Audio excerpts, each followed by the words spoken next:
DJ Khaled tweeted out, well, here, welcome your host for this year's Mama's Africa happening in the Pearl of Africa.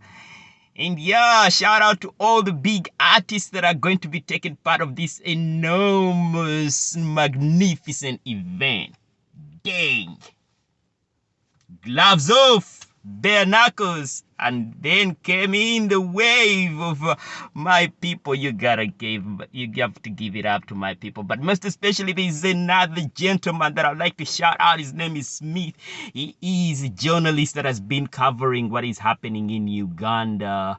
And constantly, I'm actually getting more updates on Twitter from him through his handle, because he keeps updating the world, especially calling them to book about the insurgencies that are happening in Uganda, termed as the silent genocide, which is really, really sad. I am calling out the following this time round. I'm calling out you people that are saying, well, you are not patriotic enough because you're painting the wrong image about Uganda. Uganda is a very peaceful country. Yeah. We want the mamas to happen despite the people that are being killed right now in our backyards. We want the Mama Awards, the MTV Awards. This is an historical event. It is our time, and you know, we gotta have this happening.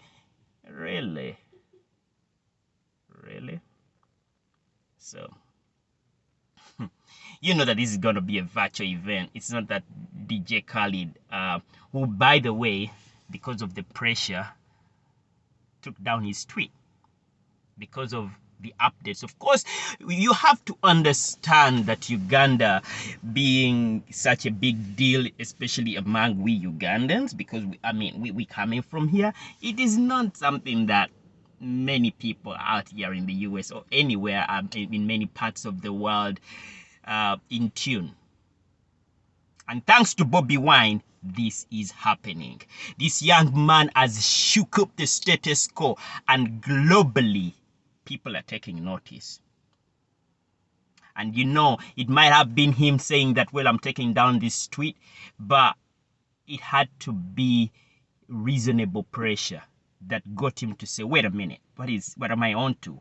What is this? What is happening? What did I just get myself into? Because let me tell you one thing, maybe guns are not blazing in Uganda and killing innocent people like randomly, although despite the fact it's happening, but at the level at which it is happening in Syria, maybe guns are not blazing at the level at which it is happening in the Tigray region because of the insurgencies that are happening there within the borders of Ethiopia and refugees fleeing.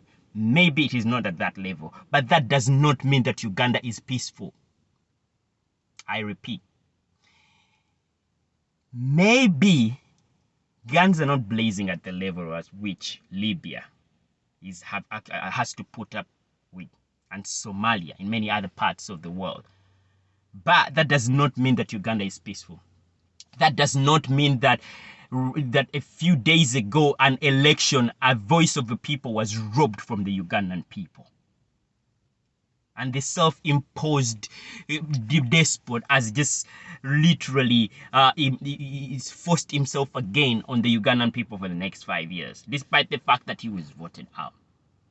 Despite the fact that he has now put a musician who is, by the way, supposed to be a major player in this space of entertainment, is under house arrest. And his fellow comrades as well have been put in prison with trumped up charges, and people disappearing mysteriously from their houses. Is that really peace? Is that really an international musician that has built his brand like DJ Khaled wants to be a part of? Is that really what you African musicians want to be a part of? Especially when it is hosted in Uganda? No way. That is an endorsement to all this. You gotta understand this. We have to first clean our house up.